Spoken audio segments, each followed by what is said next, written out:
Hey guys, thanks for joining me on this new episode.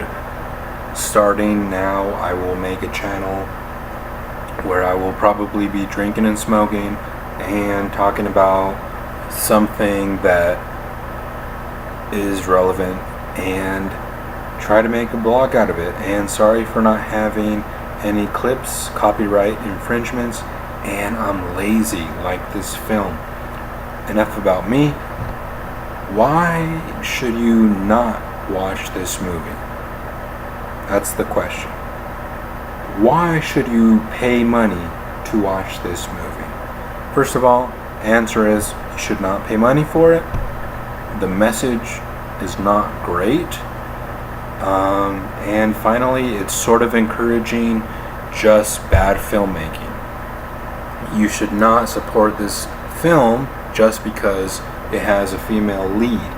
And I'm going to tell you, the story is lazy. Go ahead and watch the film, and from the beginning it starts off like a normal Marvel movie. You're going to see action. She goes around kicking butt, but Jude Law has an advantage over her. We don't know what that is, but he tells her, you can't use your powers, we control you. And she's kind of like, okay. She goes with it. We're in a war, okay. She goes with it. She can't remember anything. Flashbacks, just often during the film. Very disorientating, very random. You expect to have a story history, but it's not like that. It's mostly exposition and flashbacks letting you know how she got her powers in a weird way, but not explaining it. And also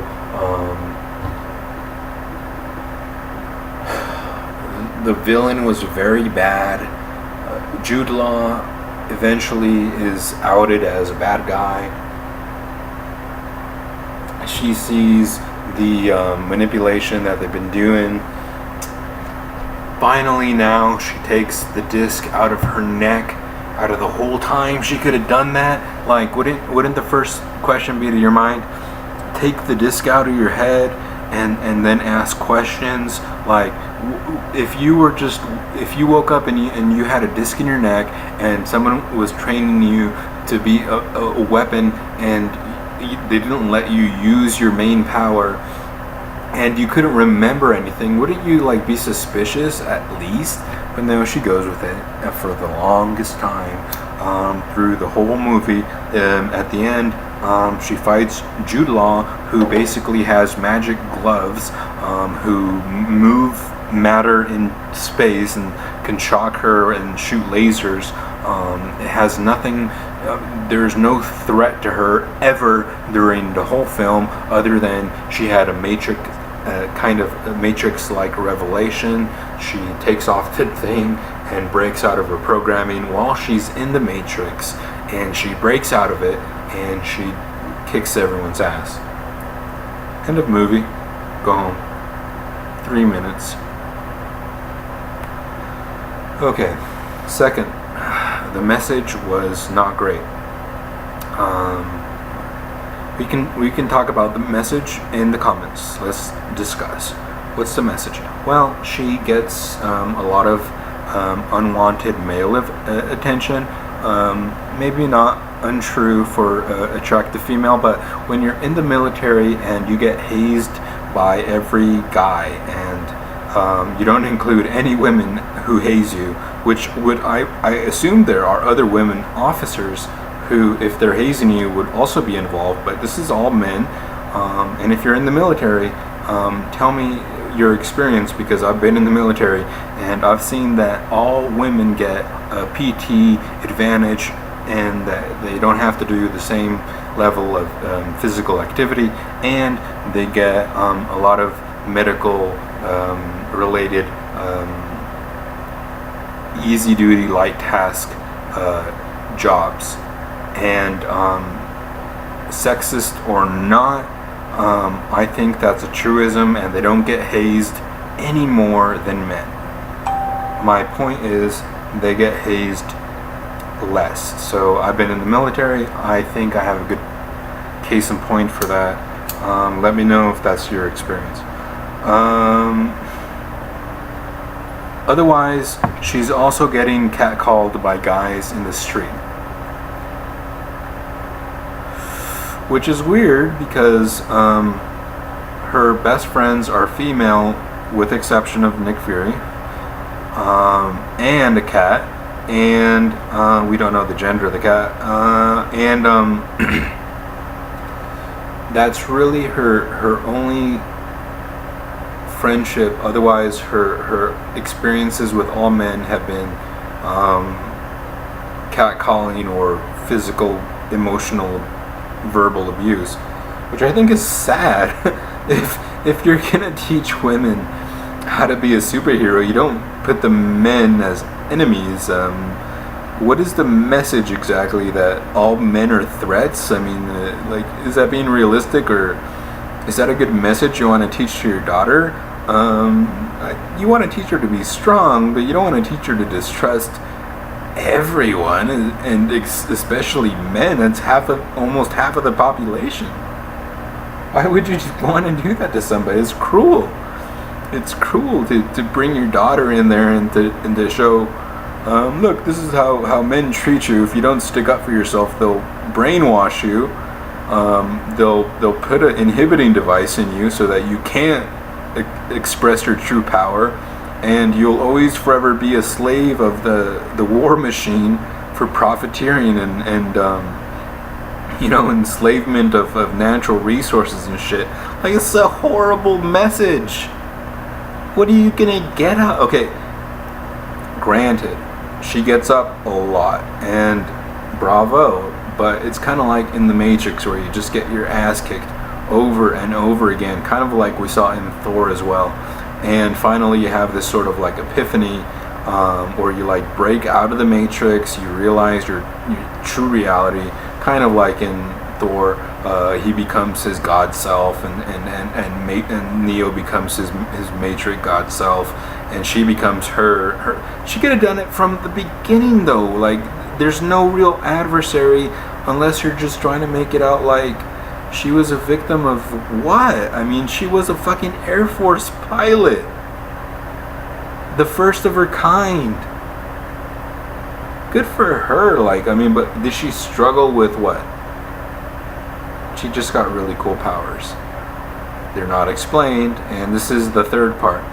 If you're gonna make a franchise sequel that sucks, don't think that just because it sucks, you're gonna go ahead and double your projected revenue of, let's say, 100 million to 200 million, and say just because we inject a few women characters, it's gonna be great and it's gonna succeed, we're gonna get more audience. It doesn't work like that, because the female audience does not really, first of all, care about the comics, so you're gonna have to be a big Marvel fan to even go see this movie.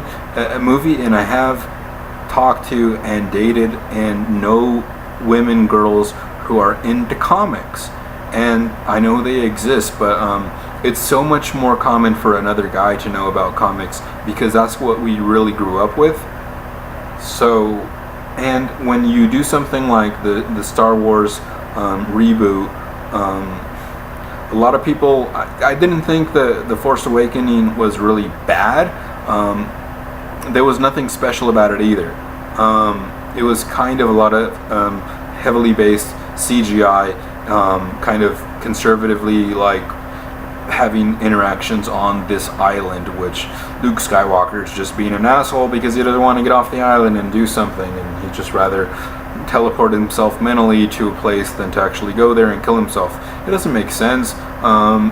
Luke Skywalker, he even the actor himself, he said, it's like it's not true to the story, because Luke Skywalker was such inspirational character in that he took all these odds and he beat them, and as the underdog that everybody loved, he actually became somebody hated because he didn't want to do the thing that he was so great at, and that was defeat the odds and help people.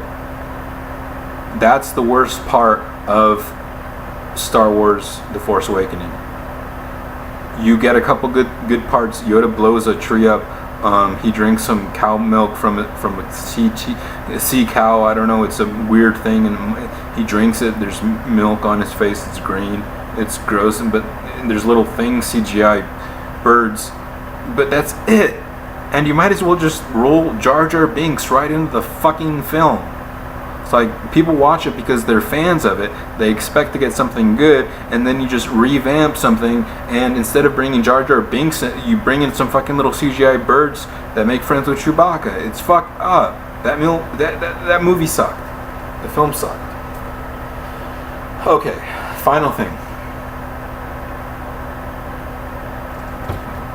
Ghostbusters sucked for the same reason. They tried to do the second one the same way, but with women. What are they doing? They're trying to make blue humor like farts and vaginas and just potty humor funny again. And you're only a kid once, and it's not funny when you're an adult. That's why adults like Bill Murray, because he's satirical, he's ironic, he's absurd. He brings the audience into. I mean, he breaks the third wall, the fourth wall. He says like, this whole thing's weird. Like, there's ghosts everywhere. I don't know what we're gonna do. This is just crazy. This is just pandemonium, etc., etc. He's so over the top and to the point that it makes the film funny, and it's relevant, and all of the characters, they have depth to them. They portray, Sigourney Weaver's strong. They make fun of lesser status males, that, like the neighbor who lives in her apartment, the curator or the head museum guy, and she turns him down, and he gets turned into a demon or something. I don't remember hardly anything about the story of the second Ghostbusters. A lot of blue humor. Chris Hemsworth, he's kind of funny as a bimbo guy. I don't know who the villain is. I don't remember. So, thank you for ruining something that was a childhood memory that I grew up with, watching cartoons, having toys, and just trying to make money off of it because I would, potentially go pay to see it, just from the nostalgia. But it's not something people should promote, and people should know that people are smart. They can see, when the trailer is bad, when you basically see the whole film in the trailer, the best parts, and they can see that the film is just trying to exploit on their fame or maybe notoriety, and they're just trying to basically swindle the people into thinking that a reboot is good and has potential to bring in more revenue from another audience. It doesn't work like that. So, case in point, don't waste your money. The message is not good, and don't support a franchise that is going to go ahead and exploit the next film and not care about the content of the art or the work.